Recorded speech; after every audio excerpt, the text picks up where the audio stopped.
arrive au dernier chapitre, intitulé l'espace vectoriel Rn. Mais avant d'introduire ce concept et de commencer cette leçon, je vais commencer par cet exemple. Au bac, on a parlé de quelque chose comme ça. Avec le A, un nombre réel, et le B aussi, c'est un nombre réel. Lorsqu'on voulait, par exemple, représenter des points sur, ou bien dans le plan rapporté à un repère. Donc, je place ici le nombre A, un point qui représente le nombre A, et un point qui représente le nombre B, et voilà, j'ai mon point A. Aussi, dans l'espace, on a parlé ou bien présenté des points comme ça, surtout dans la géométrie dans l'espace l'année précédente au baccalauréat. Ce que nous allons faire dans ce chapitre est de généraliser en quelque sorte certaines propriétés. Maintenant, on savait que si A et B sont de coordonnées A et B, A', B', dans un plan rapporté à un repère, alors j'ai le vecteur OA a pour coordonnées AB, le vecteur OB a pour coordonnées A', B', et on a parlé de la somme des deux vecteurs OB. Ce vecteur a pour coordonnées A plus A' et B plus B'. Puis, si je multiplie avec un alpha quelconque dans R, le vecteur OA, ce vecteur a pour coordonnées alpha A et alpha B. Qu'est-ce que nous allons faire dans ce cours? Nous allons oublier ces vecteurs et les remplacer par leurs coordonnées. Ainsi, on va déjà apparaître quelque chose comme ça. Ça veut dire une opération somme. C'est vrai, elle est au départ sur les vecteurs OA et les vecteurs OB, mais je peux prendre celui-là égal à A plus A', B plus B'. De même, il y a ici une autre opération, c'est alpha multiplié par le couple de coordonnées du vecteur A, ou bien du vecteur, pardon, au A, ou bien du point A, elle est égale alpha A et alpha B.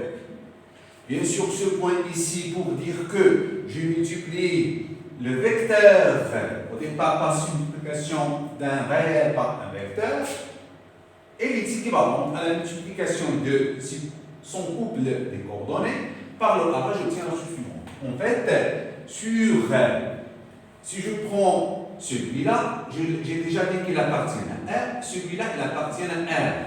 Et le couple AB, il appartient, lui, à R croix R. Donc, sur R croix R, on a défini cette somme. Le couple AB plus le couple A', B', elle est égale à ce couple. Et si je prends un élément, un couple AB de R croix R, que je multiplie par un réel alpha, j'obtiens ce couple.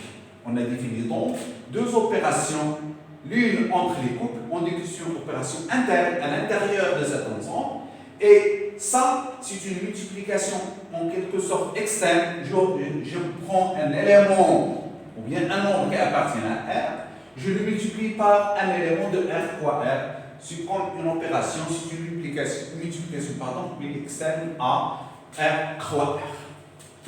Eh bien, ces deux opérations ont les mêmes propriétés que celles de R. À savoir, si je note maintenant celui-là, ce couple AB, A, B, je le note par exemple un comptable, au lieu de point ou bien un nombre C, et le couple A', B', je le note D, alors j'ai les propriétés suivantes. La première, c'est que C plus D, elle est égale à D plus C.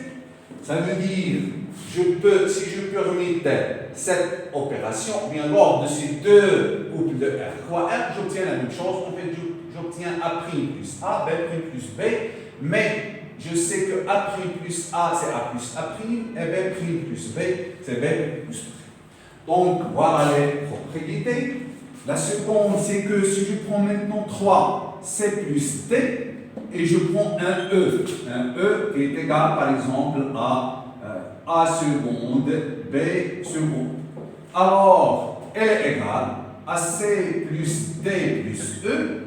De même, si je prends ce C, ou bien un D, ou bien un A, donc C plus C, ce couple-là, que je vais noter par la suite 0, elle est égale d'après cette définition, c'est C. De même, si je prends ce C et je prends celui-là, maintenant AB plus C et moins A moins B, je trouve la chose suivante. A plus moins A c'est 0 et B plus moins B c'est 0. Ce couple-là, en fait, je peux l'obtenir en multipliant, si j'utilise cette opération, moins 1 multiplié par AB. Ainsi, donc, C plus moins C, donc je le note celui-là, c'est moins AB. Donc, AB moins AB, c'est plus moins AB, elle est égale 0, 0. Donc, elle est égale à ce 0, qui est 0, 0 en fait. Je peux le monter 0, 2, ça veut dire qu'il y a deux composantes. Donc voilà, j'ai quatre propriétés. La première, la deuxième, la troisième, la quatrième. Maintenant, si je passe à cette opération externe, j'ai la chose suivante. Alpha, je le multiplie par C plus D. Elle est égale à alpha C plus alpha D. La deuxième, c'est que si je prends un cas particulier de alpha C1, je prends ici un 1. Donc 1 point bien multiplié par AB est égal à 1 multiplié par A, et 1 multiplié par B, et 1 multiplié par A c'est A, et 1 multiplié par B c'est B. Donc j'obtiens AB. Ça veut dire que j'obtiens ici 1 multiplié par le C, elle est égale à C. La troisième, si je prends maintenant deux nombres réels, ce alpha il appartient à R.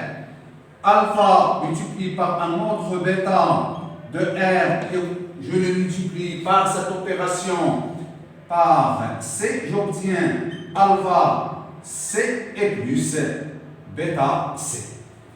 La dernière propriété, si je prends maintenant toujours deux nombres réels, alpha et bêta, je le multiplie par C, j'obtiens un élément de R2, elle est égale à alpha, si je prends, maintenant j'ai la somme ici, je vais faire en quelque sorte alpha plus bêta, deux éléments qui appartiennent cette fois-ci à R, multipliés par C, elle est égale à alpha C plus alpha bêta. Plus bêta C. Alpha C plus bêta C. Donc, en fait, il y a aussi quatre propriétés, et ici, quatre propriétés, donc elles sont en nombre de 8. On dit que ce R croix R, muni de ces deux opérations, la somme qui est une loi, qui est une opération interne, et cette multiplication qui est une opération externe, et vérifie ces deux propriétés, on dit que R3R ou bien R2 est un espace vectoriel sur R. Eh bien, qu'est-ce que nous allons faire dans ce chapitre? Au lieu de prendre R3R, on va prendre R, croix R, croix R, croix, un nombre quelconque de forme infinie. Je vais prendre dans tout ce cours le nombre égal à n, où n est un entier naturel non nul, supérieur ou égal à 2. Donc il est soit 2, soit 3, soit 4, soit 5, et ainsi de suite. Et on va voir que sur Rn, on va faire la même chose qu'on a fait sur R2. Alors donc, le titre de ce chapitre, c'est celui-là. Donc, il entre dans le cours d'algèbre 1. C'est le chapitre 4. Je signale, je rappelle que c'est le dernier chapitre dans ce cours d'algèbre 1. Dans ce cours, ou bien dans ce chapitre, je l'ai divisé en deux séquences. La première, c'est celle que je vais présenter, et la seconde, je vais la présenter la semaine prochaine. Donc, l'espace vectoriel Rn, le plan de ce cours, on va parler de quelques généralités, ça veut dire quelques définitions, en particulier la structure d'espace vectoriel, les sous-espaces vectoriels de Rn, des généralités, des exemples des propriétés. On va parler aussi de la somme directe de sous-espaces vectoriels. On clore, ou bien on termine ce chapitre par les systèmes de vecteurs, à savoir les systèmes et les sous-espaces engendrés par un système de vecteurs. On parlera des systèmes libres et systèmes liés, puis on parlera des systèmes générateurs. Et voilà. Je commence par cette définition. Donc, soit n un entier naturellement nul, le produit cartésien R, 3R, 3R, 3R, et l'ensemble noté R à la puissance n est défini par, je tiens à signaler que ce n, je le rappelle, ce n, celui-là, c'est un entier, n appartient à n étoile, avec le n en général supérieur ou égal à 2 tout au long de ce chapitre.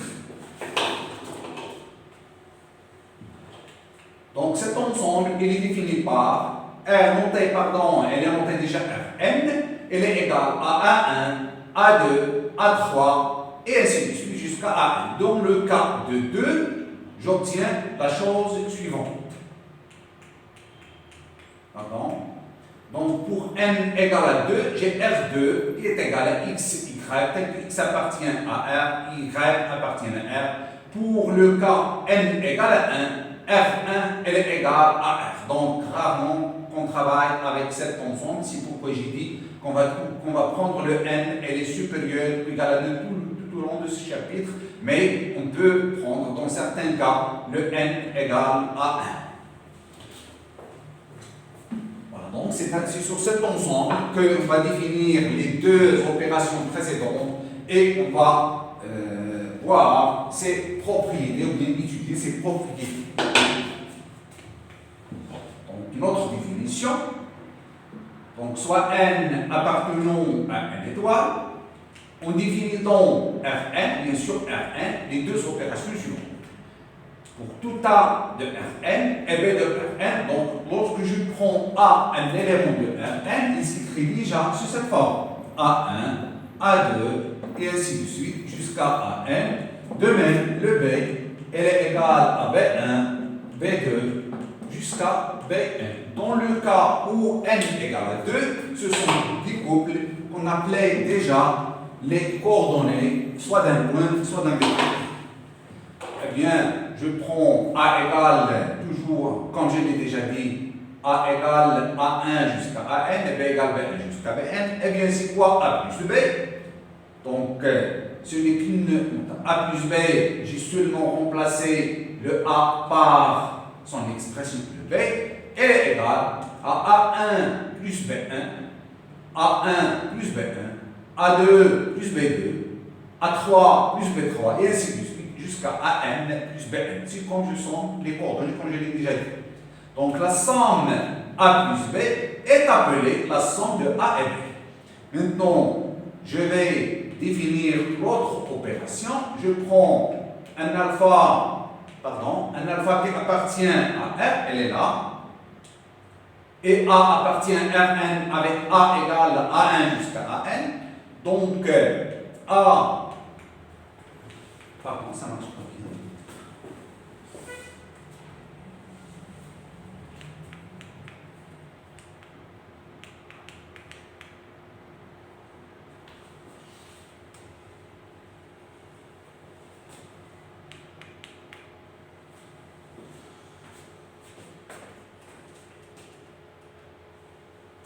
Donc, je prends un alpha qui appartient à R, A appartient à Rn, avec A égale A1, A2 jusqu'à AN. Donc, la multiplication A fois alpha, ou bien point A, elle est égale à alpha A1, alpha A2. Donc, c'est la multiplication, alpha étant un nombre réel, A1 c'est un nombre réel. Donc alpha c'est le produit que vous connaissez. Alpha multiplié par A1, virgule, alpha multiplié par A2, ainsi de suite, jusqu'à alpha multiplié par A1. Elle est notée aussi alpha A, tout simplement, est appelé le produit de alpha par A. Donc cette opération est appelée la multiplication externe de Rn sur R. Donc c'est une multiplication, mais elle est externe parce qu'ici N c'est un élément de Rn. On l'appelle un N uplé, et le alpha c'est un réel, donc c'est comme elle est à l'extérieur, elle est étrange à ces éléments. Eh bien, comme je l'ai déjà dit, il y a des cas particuliers pour tout A qui appartient à N, moins 1 point A et non un moins A. C'est-à-dire, le moins A, elle est égale à moins 1 point A. Donc, moins A, elle est égale à moins 1 point A. Pour tout A élevé de Rn, comme pour R2, A plus moins B est noté A moins B. C'est-à-dire que A moins B est égal à A plus moins B, c'est comme dans le cas de R, seulement que le A et le B sont des éléments de Rn. Eh bien, ces opérations sont définies, comme je l'ai déjà dit pour les couples, pour tout n dans n étoile, les opérations précédentes sur Rn vérifient les 8 propriétés suivantes. Voilà, pour tout A, B, C de Rn et pour tout alpha, bêta de R, on a les propriétés. La première, A plus B égale à B plus A, c'est comme la somme dans R, mais attention, ce A et ce B sont des éléments de Rn. Maintenant, A plus B entre parenthèses plus C, elle est égale à A plus B plus C. A plus 0, 0, 0, n fois, elle est égale à A. Et A plus moins A, c'est 0, 0, 0. Avec moins A, bien sûr, c'est moins A1 jusqu'à AN. Elle est égale aussi à moins. Donc, c'est moins A, c'est quoi? Ce moins A, en fait, c'est moins A1, moins A2 et jusqu'à moins AN. C'est comme pour le couple vecteur. Donc voilà, ils sont au nombre de 4 ces propriétés. La première, la deuxième, la troisième et voilà la quatrième. Maintenant, la multiplication externe, on a ses propriétés. 1 point A, c'est A. Le 1, c'est l'élément, c'est le nombre 1 de R qu'on connaît. Cette propriété, en fait, elle est vérifiée pour les nombres réels et elle est vérifiée aussi pour les alpha ou bien le 1 avec le A qui appartient à Rn. C'est comme pour les couples de coordonnées. Maintenant, alpha point A plus B, c'est alpha A plus alpha B. Alpha plus B point A, elle est égale à alpha A plus bêta A. Et la dernière, c'est alpha multiplié par bêta. Le alpha et le bêta sont de nombres réels, donc c'est le produit de nombres réels. Point A, le A, quant à lui, il appartient à Rn. Donc c'est un n uplé, A1, A2 jusqu'à AN.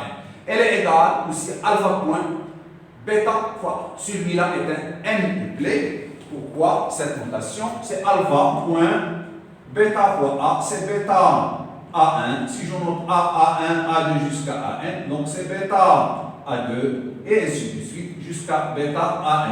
Donc celui-là est un élément de ce Rn, d'où la notation alpha point ce n uplé, ou bien cet élément de R.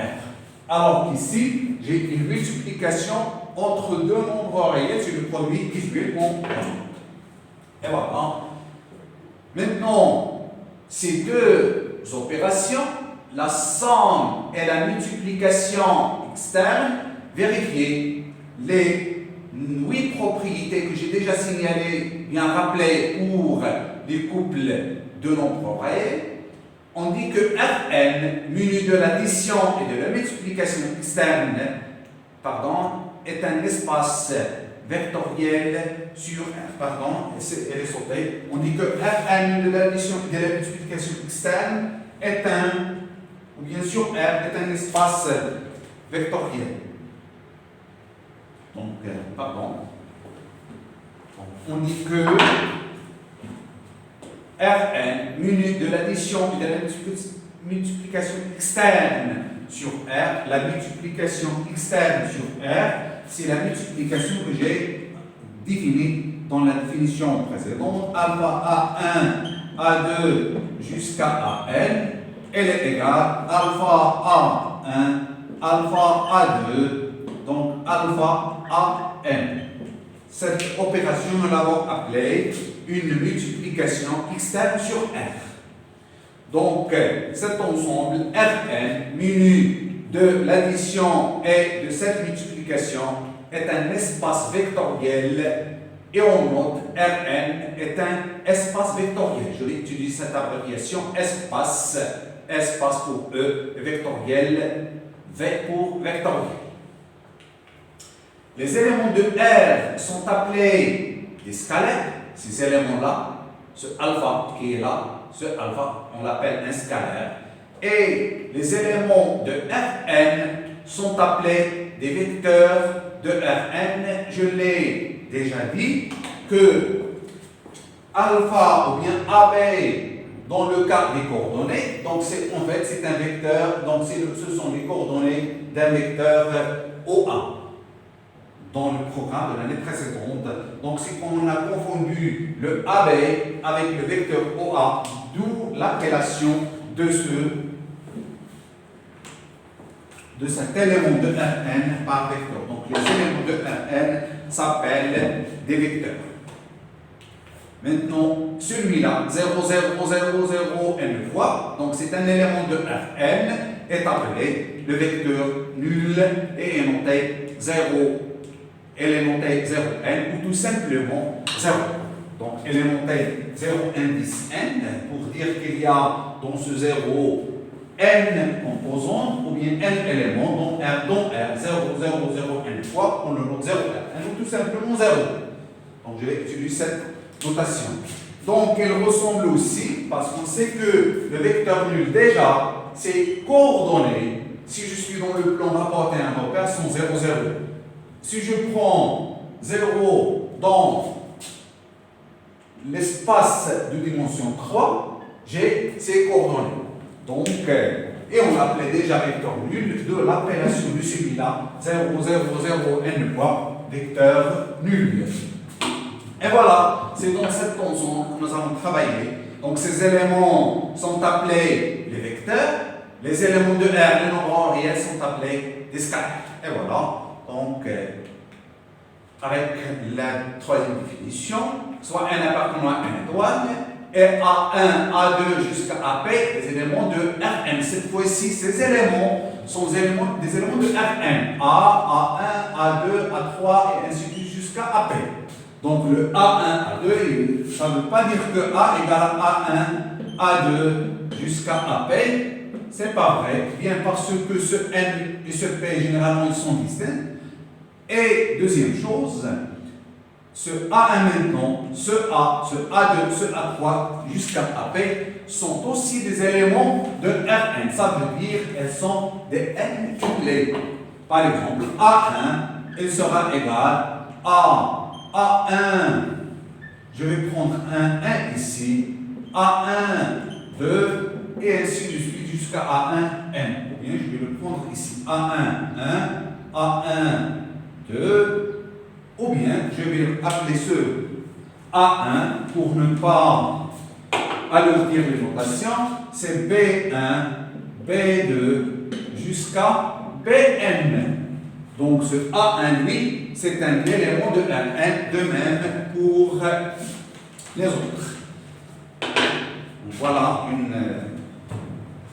une nouvelle définition. On dit que A, une combinaison linéaire de A1, A2 jusqu'à AP, si celui-ci, il existe lambda 1, lambda 2, lambda P de R, tel que le A, elle est égal à quoi? C'est lambda 1, A1, plus lambda 2, A2, plus lambda 3, A3, jusqu'au lambda P, AP. Cette sommation, on la note aussi comme ça. C'est le sigma de I allant de 1, 2, 3, ainsi jusqu'à P. Donc, c'est une notation. Donc, ce qui est intéressant, c'est l'appellation puis la signification. Donc, A est combinaison linéaire de A1, A2 jusqu'à AP signifie que je peux écrire A comme somme des produits lambda 1 pour A1. Lambda 1 c'est un élément de R, c'est un nombre réel, et A1 c'est un vecteur de Rn. Lambda de A2, ainsi de suite jusqu'à lambda P, AP. Donc ce concept sera utilisé tout le long de ce chapitre. Et bien sûr, dans toutes les suites de ce chapitre, n est un entier naturellement nul. Il est peut-être égal à 1, mais rarement on prend n égale à 1. Une définition aussi, une partie E de Rn. Donc on va prendre des parties de n, une partie de Rn, il dit sous-espace vectoriel de Rn, et on note E est un sous-espace vectoriel, donc c'est une notation. E, c'est un sous-espace et vectoriel, V pour vectoriel de Rn. Donc E est un sous-espace vectoriel de Rn, signifie que les trois propriétés suivantes sont vérifiées. La première, c'est que E est non vide, c'est-à-dire, on écrit que E différent comme ça. E n'est pas vide, il contient des éléments. La deuxième propriété, E est stable par addition. Ça veut dire quoi? Si je prends deux éléments A et B de E, alors A plus B, c'est un élément de E. Et la troisième, E est stable par multiplication par un scalaire ou bien multiplication externe, c'est-à-dire que si je prends un élément quelconque A dans E et un élément quelconque, un nombre quelconque de R, alors lambda.A, elle appartient à E. Donc si ces trois propriétés sont vérifiées, on dit que E est un sous-espace vectoriel de Rn. Donc ce concept de sous-espace vectoriel est intéressant dans ce chapitre parce que par la suite, on va montrer que déjà vu les trois propriétés, l'ensemble est non vide, puis la somme est stable par addition et stable par multiplication externe. Donc elle vérifie les propriétés, ces deux opérations, somme et ce point. Elle vérifie les propriétés qu'on a déjà citées. Donc, un sous-espace vectoriel de Rn est un espace vectoriel. Donc, ce concept sera utilisé par la suite pour montrer qu'un ensemble donné est un espace vectoriel. Bien, mais on voit qu'il y a trop de propriétés. Dans la proposition qui va suivre, on va montrer que, ou bien on va rassembler ces deux pour diminuer les propriétés pour donner une caractérisation de ce espace vectoriel. Eh bien, je vais donner quelques exemples. Le premier, c'est que l'espace tout entier, l'ensemble Rn, est un sous-espace vectoriel de Rn. L'autre exemple simple, c'est 0n. Le singleton 0n, ça veut dire l'ensemble, la partie qui contient 0. Ça veut dire 0, 0, 0. Donc, ça veut dire c'est cet ensemble. Cet ensemble ne contient que cet élément. Voilà. 0, 0, donc si celui-là est un sous-espace vectoriel de Rn. Ce sont les sous-espaces vectoriels les plus simples, on les appelle des sous-espaces vectoriels triviaux de Rn. Donc une propriété, E, une partie de Rn, alors E est un sous-espace vectoriel de Rn, si celui-ci. Pardon, c'est une remarque. Le 0n appartient à E. Si E est un sous-espace vectoriel, alors 0n appartient à E. En fait, E est non vide. On peut montrer que E est non vide. Ceci équivaut à 0n appartient à E. Bien, pourquoi? Eh bien, parce que, puisqu'il est non vide, ce E, il est non vide. Donc, elle contient un élément A qui appartient à E, donc il existe un A qui appartient à R au départ, à Rn, et A appartient à E, et puisque E étant stable par la somme et par la multiplication par un nombre réel, j'aurai moins 1 point A appartient à E, et ça c'est quoi? C'est moins A. Et par la deuxième propriété, si je prends moins A plus A, elle serait dans E. Et moins A plus A, je l'ai déjà dit, c'est le vecteur 0, 0, 0 que j'ai noté 0, n. Donc voilà cette propriété démontrée. Donc une proposition, c'est la propriété caractéristique du sous-espace vectoriel, soit E une partie de Rn. Alors, E est un sous-espace vectoriel de Rn si seulement si les deux propriétés suivantes sont vérifiées. Comme je l'ai déjà dit, les propriétés, définition, la structure, ou bien la notion de sous-espace vectoriel est en nombre de 3. Maintenant, nous allons rassembler les deux dernières pour obtenir la caractérisation suivante. Eh bien, 0n appartient à E, c'est le vecteur nul, 0, 0, 0, ainsi de suite jusqu'à n0. Et la deuxième, pour tout alpha dans R, et quel que soit UV appartenant à, quel que soit UV appartenant à E, quel que soit alpha dans R, la somme, cette somme, alpha U plus V, elle appartient à E. C'est cette propriété que nous allons utiliser par la suite pour montrer qu'une partie de Rn est un sous-espace vectoriel. Quelques exemples. Voilà le premier. L'ensemble E qui contient x, y, z de R3. Donc, déjà pour cet exemple, on va travailler sur R3. L'espace vectoriel R3 sur R, tel que, pardon, il n'y a pas ce deux points, tel que 2x moins y plus z égale à 0. Donc, celui-là est un sous-espace vectoriel de R3, pardon, est un sous-espace vectoriel de R3. Eh bien, pourquoi? Parce que le 0, 0, 0, 0, 3 qui est égal à 0, 0, 0, elle est là. Pourquoi? Si je prends 2 fois 0, 2 fois 0, moins 0, et plus 3 fois 0, j'obtiens 0. Donc, 0, 0, 0, elle est là. Maintenant, si je prends deux éléments de cet ensemble, x, y, z, et x', y', z' de E, qui appartient à E, et je prends un alpha dans 1, alpha qui appartient à 1. Alors, j'ai la suivante. Alpha x, je vais noter celui-là comme ça, alpha y plus z, si je note celui-là x, celui-là y, alors alpha x plus y, elle est égale à alpha x, alpha y, alpha z, et plus x', y' et z'. Elle est égale aussi, je peux l'écrire comme ça, alpha x plus x' et alpha y plus y' et alpha z plus z'. C'est comme pour les coordonnées, sauf que nous sommes dans R3, on ne parle pas de coordonnées dont le plan rapporté un repère.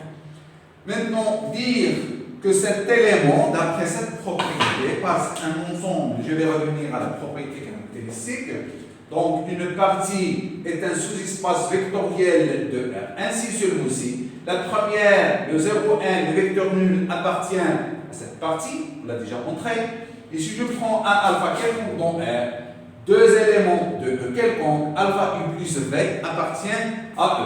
Eh bien, pourquoi on a ça dans cet exemple, pardon? Donc, je notais celui-là X et celui-là Y au lieu de U et de V, et je vais montrer que celui-là appartient à E. Eh bien, comment faire?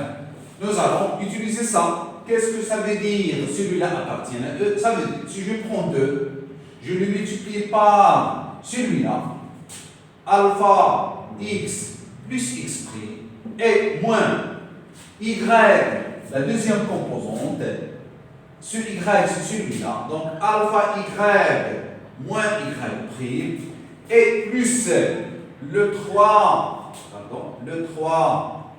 multiplié par z, le z c'est celui-là, donc c'est 3 alpha z, je vais effectuer le plus 3z', je dois obtenir un 0. Eh bien, comment? Je vais essayer d'utiliser le fait que celui-là appartient à E.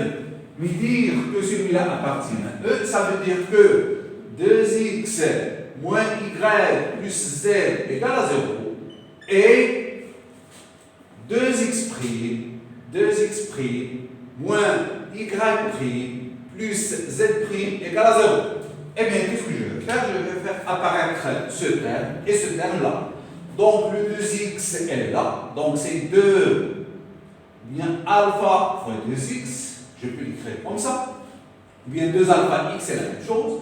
Plus 2x'. Donc, je suis en train de faire les calculs dans R parce que x, y, z, x', y', z' sont des nombres réels. Moins alpha y, moins y', plus 3 alpha z, plus 3 z', elle est égale. Donc, ça, elle est égale à ça. Elle est égale aussi à ça. Donc, je vais essayer de faire à partir de celui-là. Donc, il y a le 2x, elle est là. Il y a le y, elle est là. Et il y a le z. Et qu'est-ce que je remarque? Qu'il y a un alpha et un alpha. Donc, les propriétés déjà citées, ou bien les propriétés de R, je factorise par ce alpha, parce qu'il s'agit de nombres réels. Donc, il me reste ici 2x et moins un y, en factorisant par alpha. Et ici, il me reste 3z. Et plus, la même chose, le 2x', elle est là aussi. Donc, c'est 2x' et plus moins y', pardon, elle est là, et plus 3z'. Or, cette somme, elle est égale à 0. Donc, celui-là, c'est alpha fois 0 et plus 2x' moins y' plus z' égale à 0. Donc, plus 0, elle est égale à 0. Donc, on a montré que cet élément, celui-là, ça veut dire alpha x plus y appartient à E. Donc, le E est un sous-espace vectoriel de R3. Maintenant, un autre exemple d'une partie qui n'est pas un sous-espace vectoriel, c'est l'exemple 2. Si je prends E égale toujours un élément de R3, c'est une partie de R3, telle que 2x moins y plus 3z, c'est aussi égal à 1. Qu'est-ce qu'on a fait? On a juste remplacé le 0 par 1. Eh bien, celui-là n'est pas un sous-espace vectoriel. Eh bien, pourquoi? Parce que on remarque déjà, on l'a déjà dit, que si E est un sous-espace vectoriel d'un Rn, alors nécessairement 0n, elle appartient à E. C'est une propriété qu'on a déjà citée, je l'ai même démontré. Si je prends maintenant n, c'est 3, donc le 0, c'est celui-là, le 0,3, c'est celui-là. Est-ce qu'il appartient à cet ensemble? Eh bien, non. Pourquoi? Parce que 2 fois 0, plus moins 3, plus 3 fois 0, elle est égale à 0 et pas 1. On l'a déjà montré, parce que 0, elle est là, donc elle est égale à 0. Donc le 0 n'appartient pas à cet ensemble, donc ce n'est pas un sous-espace vectoriel. Eh bien voilà, n'est pas un sous-espace vectoriel de 3. Celui-là, attends, le E, c'est l'ensemble des x, y appartient à R2, tel que x, y égale à 0. Eh bien, celui-là n'est pas un sous-espace vectoriel de R. Pourquoi? Parce que dire que x, y égale à 0, quel que soit x, y dans R2, équivaut à x égale à 0 ou y égale à 0. Donc, un élément qui appartient à cet ensemble est vérifiable. Eh bien, nous avons dit qu'un espace vectoriel, bien une partie, pour qu'elle soit, un sous-espace vectoriel, elle vérifie les deux propriétés. Le 0, ici 2, il doit appartenir à 2. Le 0 est là, parce que 0,2 c'est 0, 0. Et si je prends 0 fois 0 égale à 0.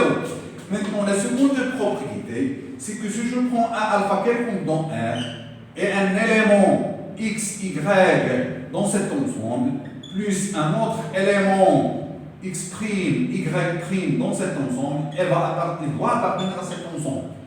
Mais dire que cet élément appartient à cet ensemble, ça veut dire que alpha x plus x prime et alpha y plus y prime, elle appartient à E. En fait, pour qu'un élément appartienne, je vais prendre un cas particulier. Si je prends un alpha égal à 1 par exemple, j'ai la chose suivante. Ça veut dire la somme de deux éléments, elle appartient, et c'est pratiquement la définition, c'est la deuxième propriété de la définition. Maintenant, je vais prendre un exemple bien particulier. Parce que ce produit égal à 0, ça ne veut pas dire que les deux sont nuls. Je prends par exemple cet élément simple, 1, 0, donc c'est un élément de cet ensemble, parce que le produit c'est 0. Maintenant, je vais prendre l'autre, un autre, celui-là. Donc c'est 0, 1. Celui-là, 0 fois 1 égale à 0, 1 fois 0 égale à 0. Donc ces deux éléments, elles appartiennent, par exemple, à cet ensemble. Mais là, si je prends la somme de ces deux, elle est égale 1 plus 0, c'est 1, et 0 plus 1, c'est 1. Mais le 1 fois 1, elle est égale à 1, il est différent de 0. Donc, elle n'appartient pas à cette forme. Donc, ce n'est pas un sous-espace vectoriel de R2. Donc, n'est pas un sous-espace vectoriel de R2, cet ensemble. Une propriété. Donc, on remarque déjà que dans la structure, ou bien dans ce nouveau concept de R espace vectoriel, on utilise ces deux propriétés, la somme et la multiplication entre les éléments. Maintenant, on a évoqué ou bien introduit la notion de sous-espace vectoriel de Rn. Nous avons dit que c'est une partie non vide. Maintenant, si je prends deux parties de Rn, donc puisqu'ils sont deux parties, donc ils sont deux ensembles. Et dans la notion d'ensemble, il y a des opérations à savoir l'intersection et la réunion. La question qui se pose, si j'ai un espace ou un sous-espace vectoriel de Rne, F un sous-espace vectoriel, qu'en est-il de l'intersection et de la réunion?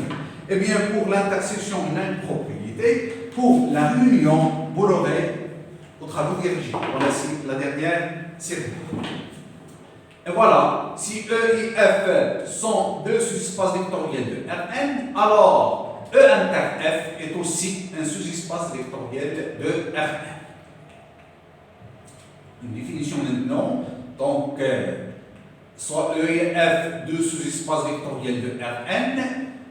J'ai déjà commencé et je peux peut-être continuer, donc je vais revenir. Donc Rn, il y a la somme dans l'espace vectoriel, il y a la multiplication, il y a aussi les sous-parties ou bien les parties de Rn, et on a introduit la notion de sous-espace vectoriel. J'ai parlé maintenant de cette opération qui est ensemble cette fois-ci. Si je prends que sous-ensemble de Rn, ou bien deux sous-espaces vectoriels, l'intersection est un sous-espace vectoriel, la réunion valeur est ce n'est pas en général un sous-espace vectoriel, mais je peux revenir à ces deux parties et utiliser les opérations. Par exemple, je peux définir cette somme entre ensembles. Celui-là est un ensemble et celui-là c'est un ensemble. Généralement, on ne savait pas sommer les ensembles, mais je peux définir ou bien prendre la définition suivante. C'est quoi E plus F? C'est l'ensemble des x plus y, tel que x appartient à E, y appartient à F. Donc, je peux parler de la somme de sous-espaces vectoriels. Et la question que je pose, cette somme de sous-espaces vectoriels, est-ce qu'elle-même est un sous-espace vectoriel?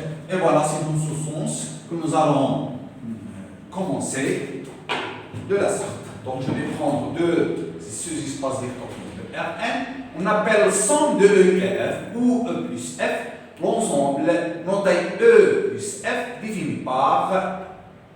Donc, la notation, c'est ça, elle est définie comme ça. C'est l'ensemble de A plus B, tel que A appartient à E et B appartient à E. Maintenant, on va prendre dans le même sens E et F, deux sous-espaces vectoriels de Rn. Après avoir défini la somme, il y a des cas particuliers de somme.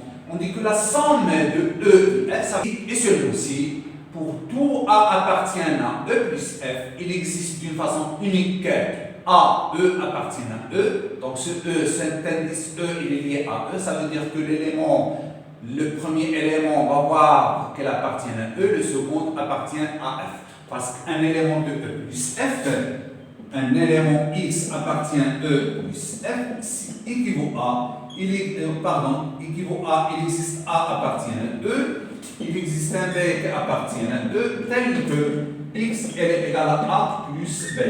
Celui-là appartient à E, donc je le note comme ça, il est lié à E, c'est un élément de E, et celui-là, il appartient à F, je peux même, pour ne pas utiliser les lettres A et B, donc ça c'est BF, et pour utiliser une seule lettre, je peux l'utiliser en appelant celui-là A, E, et celui-là, pardon, elle appartient à F. Et celui-là c'est AF pour distinguer les éléments de E et F en utilisant une seule lettre, donc plus AF. Donc il existe un élément de E et un élément de F plus AE plus AF. Mais ça c'est la définition de la somme. On dit que la somme est directe si seulement si je peux ajouter ici l'unicité. Ça veut dire que cette écriture elle est unique. Je ne peux pas écrire un élément X de E sous la somme de deux éléments AE et A'E, AF et A'F. Dans ce cas, on a la suivante, on dit que E plus F est la somme directe de E plus F, donc E plus F est appelé somme directe, mais c'est quoi ce E rang plus rang de F? C'est E plus F. Lorsque la somme est directe, ça veut dire chaque élément de E plus F s'écrit d'une manière unique sous cette forme, on dit que, ou bien on note E plus F, E plus rang F. Et cette somme est appelée la somme directe de E et F. Pour tout A appartenant à E plus F, l'élément AE, cet élément qui est là, l'élément AE est appelé la projection de A sur E parallèlement à F, et le AF est appelé la projection de A sur F parallèlement à E. Si G est un sous-espace vectoriel de Fn, et G elle est égale à E plus F sont directes, on dit que E et F sont supplémentaires dans G. Donc, je vais répéter ça. Si G est un sous-espace vectoriel de Fn et G égale à ça. Donc, en fait, j'ai trois sous-espaces vectoriels. Si on a cette égalité, ça veut dire la somme directe élémentaire G, on dit que E et F, ce E et F sont supplémentaires dans G, où E est un supplémentaire de F dans G. E est un supplémentaire de F dans G. Dans le cas de Fn, si je prends E et F supplémentaires dans Fn, ça veut dire le E plus F égale Fn, on dit tout simplement que E et F sont supplémentaires. Donc, c'est un cas particulier. Si G égale l'espace tout entier, dans son tout entier Fn. Notre proposition, la somme est toujours directe de ces espaces vectoriels. Donc, la somme de ces espaces vectoriels E et F est directe. Donc, la somme est directe. Une caractérisation, on fait cette somme-là, elle est directe. Donc, si on a les propriétés suivantes. La première, E inter F est égal à 0, N. Donc, E plus F sont en somme directe, si seulement si E inter F est égal à 0, N. Donc, je ne parle pas ici de supplémentaire, de la somme directe. Ça veut dire que cette intersection ne contient que le simpleton 0,1. On a déjà dit que si E est un sous-espace vectoriel, F est un sous-espace vectoriel, le 0n appartient à E et le 0n il appartient à F. Ça veut dire que 0n appartient à E plus F. Donc toujours le 0n appartient à E plus F. Ça veut dire quoi? Donc ce 0n ensemble, il est inclus dans E plus F. La réciproque, quand est-ce qu'elle est vraie? Eh bien, lorsque la somme est directe. Ça veut dire que la somme de ce espace vectoriel contient toujours le 0,1. Et la réciproque, il est vrai si la somme est directe.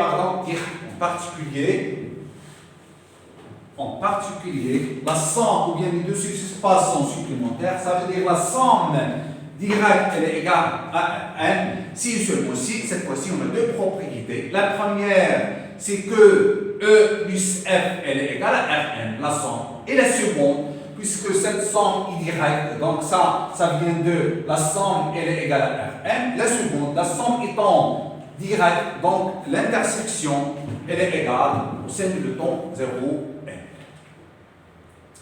On passe maintenant à d'autres notions, et surtout, jusqu'à maintenant, nous nous sommes intéressés aux parties. Je prends un n, une partie. On a défini la notion de ce espace vectoriel en prenant deux parties maintenant, E et F. On a parlé de Rn, on a parlé de l'intersection, c'est un sous-espace vectoriel. On a parlé aussi de la somme et peut-être, je n'ai pas signalé que c'est un espace vectoriel. Nous allons peut-être vous la montrer d'une autre façon. Et puis, on a donné un cas particulier de cette somme, c'est la somme directe. Puis, dans ce cas particulier, on a parlé de supplémentaire. Si je maintenant trois sous-espaces vectoriels, de Rn, et j'ai cette somme directe, elle est égale à G. On dit que E et F sont supplémentaires dans G. Mais si cette somme est directe, mais est égale à l'espace tout entier, ça veut dire égale à R1, on dit tout simplement que les deux sous-espaces sont supplémentaires. Maintenant, qu'est-ce que nous allons faire? Nous allons essayer de décortiquer cette somme, ou bien prendre, au lieu de prendre des sous-espaces, des parties de Rn, on va prendre des éléments et définir certaines propriétés. Nous allons nous intéresser d'une famille d'éléments. La première définition, c'est ça. Et vers la fin de ce chapitre, vers la moitié de la seconde vidéo, Inch'Allah, on va lier les sous-espaces vectoriels avec ce que nous allons faire maintenant, la somme. Donc, on appelle système de vecteurs de Rn. Donc, la première définition, c'est quoi un système de vecteurs de Rn? C'est tout simplement tout P uplé S égale A1, A2 jusqu'à AP. Donc, celui-là est appelé un couplet. On sait déjà que celui-là est un couple. Donc, si je prends un triplet A, B, C, maintenant, dans le cas général, c'est un P uplé. Donc, ce P, il est lié par exemple au nombre des éléments qui se trouvent là. Et ces éléments, A1, A2 jusqu'à AP, ce ne sont que des nombres réels. Donc, c'est quoi un système définitif? Donc, c'est un élément sur cette forme qui appartient à Rn. Chacun de ces éléments, A1, A2 jusqu'à An, appartient à Rn. Maintenant, j'ai déjà dit ça avec P appartenant à n étoile et I appartient à R1 pour tout I allant de 1 jusqu'à P. A1, A2 jusqu'à AP sont appelés les vecteurs de S. Les AI étant des éléments de Rn, on les a déjà appelés vecteurs de Rn. Maintenant, ce sont des éléments liés à S. Je peux dire qu'ils appartiennent à S. Ce sont appelés, s'appellent les vecteurs de S. Maintenant, je vais prendre un système de vecteurs S, A1, A2 jusqu'à AP, un système de vecteurs de Rn. On note par le vecteur de Sn, celui-là, c'est une notation. C'est le vecteur de A1, A2 jusqu'à An. C'est quoi cet ensemble? C'est l'ensemble des combinaisons linéaires des vecteurs A1 jusqu'à AP. C'est-à-dire quoi? On a déjà parlé de ce concept, combinaison linéaire de vecteurs. Et je vais le refléter. Donc le vecteur, c'est une notation. Je prends un système de vecteurs, une famille de vecteurs A1 jusqu'à AP, et j'ai cette notation. C'est quoi le vecteur de S? Eh bien, elle est égale à l'ensemble des combinaisons linéaires. c'est alpha 1 à 1, alpha 2 à 2, jusqu'à alpha P, la somme à P, avec, bien sûr, les alpha I, alpha 1, alpha 2, jusqu'à alpha P, sont des nombres réels. Et bien sûr, ce système, il contient des éléments. Il y a un cas particulier lorsque S ne contient aucun élément, on note par le vectoriel, ou bien le vecteur de l'ensemble vide sur le singleton 0, 1. Donc c'est par convention, on a cette égalité. Eh bien, qu'est-ce que nous allons faire? On va essayer de travailler sur cette notion de vecteur et de la combinaison linéaire. Voilà les propriétés suivantes. Le vecteur, ou bien le vectoriel de Sn, le vecteur de Sn, elle est égale ça, est un sous-espace vectoriel de Rn qui contient A1, A2 jusqu'à A2. Donc celui-là, voilà le lien avec ce paragraphe et le précédent de sous-espace vectoriel. Maintenant, je prends des éléments A1 jusqu'à AP, des éléments, et je prends celui-là, donc c'est un sous-espace vectoriel de Rn, et en plus il contient A1, A2 jusqu'à AN. En plus, on a la caractérisation suivante. C'est le plus petit, ce vecteur de S est le plus petit sous-espace vectoriel de Rn contenant les vecteurs A1, A2 jusqu'à AP. Voilà le lien entre ce paragraphe et le précédent. Maintenant, un autre concept. Donc, on va voir avec précision, ou bien avec plus de précision, la relation entre ce paragraphe et le paragraphe précédent. Je prends N appartient à N étoile et S un système de vecteurs de Rn. On dit que le système S est lié. On dit que le système S est lié, celui-là, ce système S est lié, ou que le A1, A2 jusqu'à AP sont linéairement dépendants. Si, et celui-ci, on a la chose suivante. Il existe des scalaires alpha 1, alpha 2 jusqu'à alpha P appartiennent à R. Les alpha I, nous les avons appelés des scalaires. Les éléments de R1 sont des vecteurs, non tous nuls, tels que, ça veut dire, soit alpha 1 non nul et les autres sont nuls, soit alpha 1, alpha 2 non nul. En fait, non tous nuls. Ça veut dire, je ne peux pas avoir alpha 1 égale alpha 2 égale jusqu'au dernier alpha P égale 0. Ça veut dire qu'il existe au moins un de ces scalaires qui n'est pas nul. Il se peut que tous ces scalaires soient non nuls. Mais si au moins un de ces vecteurs de ces scalaires est nul, tel que cette somme égale à 0, la somme alpha 1 alpha 1 plus alpha 2 A2 plus jusqu'à alpha P AP égale à 0 n, c'est le vecteur nul, 0, 0, 0 juste n0. Si cette somme égale à 0, avec par exemple l'un au moins, soit alpha 1, soit alpha 2, soit alpha 3, soit alpha P, soit deux de ces éléments n'est pas nul, on dit que la famille est, ou bien le système S est lié, ou bien le A1, les vecteurs A1, A2 sont linéairement dépendants. Maintenant, bien sûr, il y a la définition inverse, ça veut dire dans le cas contraire. On dit que le système de vecteurs S, est libre, le système est libre, ou que A1, A2 sont linéairement indépendants cette fois-ci. Là, linéairement dépendants sont linéairement indépendants si on a la négation. Ça, c'est la négation de ça. Ça veut dire, je peux avoir une somme nulle telle que je peux avoir une somme nulle. Je ne peux avoir une somme nulle telle que l'un au moins est non nul. Ça veut dire, si j'ai une somme qui est nulle, une combinaison linéaire, alors nécessairement le alpha 1, alpha 2 jusqu'à alpha n, jusqu'à alpha p, ils sont tous nuls. Donc voilà ces deux notions de linéairement indépendant et linéairement dépendant. Quelques exemples, je vais prendre ces trois vecteurs.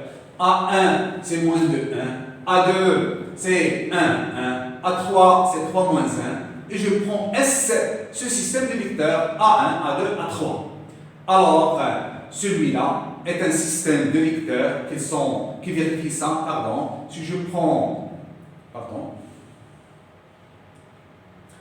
Donc celui-là, je rappelle que c'est un élément de R2. Donc je travaille dans l'espace vectoriel R2 et celui-là dans R2.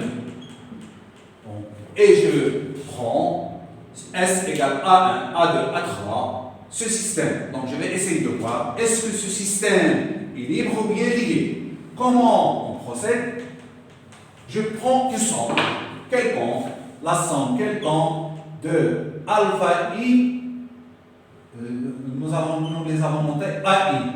Mais ici, on a 3 vecteurs, de I allant de 1 jusqu'à 3, et les vecteurs, donc A1 c'est celui-là, A2 c'est celui-là, A3 c'est celui-là. Donc je vais prendre ça égal à 0, mais le 0 de R2, 0, 0. Bien sûr, avec alpha I appartenant à R, avec I allant de 1 jusqu'à 3. Puisque le nombre est bien déterminé, il est égal à 3, au lieu de les appeler alpha 1, alpha 2, alpha 3, nous allons les prendre, ou bien les appeler alpha, bêta, gamma. Et on va prendre cette somme, alpha A1 plus alpha A2, plus bêta A2, pardon, plus gamma A3, elle est égale à 0, 0. Et nous allons essayer de voir, est-ce que je peux avoir alpha, ou bien bêta, ou bien gamma, ou bien 2 d'autres L, ou bien les 3 nuls, ou bien tous les 3 sont nuls. Donc j'ai deux possibilités. Soit je vais avoir alpha égale bêta égale 0, égale gamma égale 0, et dans ce cas, j'aurai la famille libre. Ça veut dire toute combinaison linéaire nulle, ou bien la seule combinaison linéaire nulle, c'est la combinaison dans laquelle les coefficients sont nuls. Ou bien j'aurai, donc on va obtenir soit alpha non nul, soit bêta non nul, soit gamma non nul, soit 2 non nul, de ces 3, soit les 3 non nuls. Dans ce cas, on va dire que la famille est libre, ce système est libre. Dans l'autre cas, le système est linéairement dépendant ou bien lié. Voilà, donc c'est tout. Donc je vais noter E, cette égalité, et ce E, elle est équivalente à quoi? Alpha, point 1, plus bêta, ça c'est le vecteur A1, le vecteur A2, et il est égal à 0, 0. Et bien sûr, en effectuant le calcul, donc c'est moins 2 alpha, plus bêta, plus 3 gamma, elle est là. Et l'autre c'est alpha fois 1, c'est alpha, et bêta fois 1, c'est bêta, plus gamma fois moins 1, c'est moins gamma, donc alpha plus bêta moins gamma égale à 0, 0. Donc, on sait déjà, au baccalauréat, même en première année, ou bien en tronc commun, si j'ai AB égale 0, 0, ceci il est équivaut à A égale à 0 et B égale à 0. Les deux sont nuls, donc je vais appliquer cette résultat comme pour les coordonnées. Donc ceci équivaut à 2 alpha plus bêta, pardon, moins 2 alpha plus bêta plus 3 gamma égale à 0, celui-là. Et le second, c'est alpha plus bêta moins gamma égale à 0. Et bien sûr, j'ai plusieurs possibilités, bien façon de continuer, mais la plus simple, c'est celle que vous avez utilisée l'année précédente dans la géométrie dans l'espace. Ça, moins 2 alpha plus bêta plus 3 gamma égale à 0. Si je fais varier celui-là, moins 2x et plus y et plus 3z égale à 0.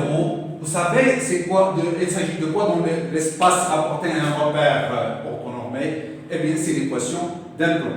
Donc, dire qu'on a moins 2 alpha plus bêta plus 3 gamma égale à 0, ça veut dire qu'il y a un point, ce point, celui-là, par exemple A, de coordonnées alpha, bêta et gamma, elle appartient à ce plan. Et dire, là aussi, si je note toujours alpha égale à x, je fais varier ce alpha, de même bêta, moins z égale à 0, eh bien c'est l'équation d'un autre plan. Et dire que les coordonnées de A, alpha, bêta, gamma, ça veut dire que A appartient aussi à ce plan. Ça veut dire quoi? Ça veut dire que A est un point commun à ces deux plans. Ces deux plans, pardon, je l'ai noté ici, M, c'est A. Donc le M de coordonnées alpha, bêta, gamma, elle appartient à la fois à ce plan, elle appartient à ce plan, donc elle appartient à l'intersection. Et bien sûr, c'est quoi P? C'est ce plan-là. P, c'est le plan d'équation moins 2x plus y plus 3z égale à 0. Et le Q, c'est x plus y moins z égale à 0.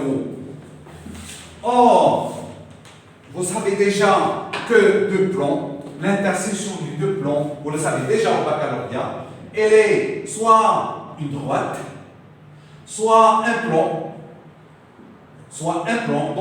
dans ce cas, ce plomb sera égal à ce plomb, soit il est vide. Maintenant, nous allons voir est-ce qu'il est vide ou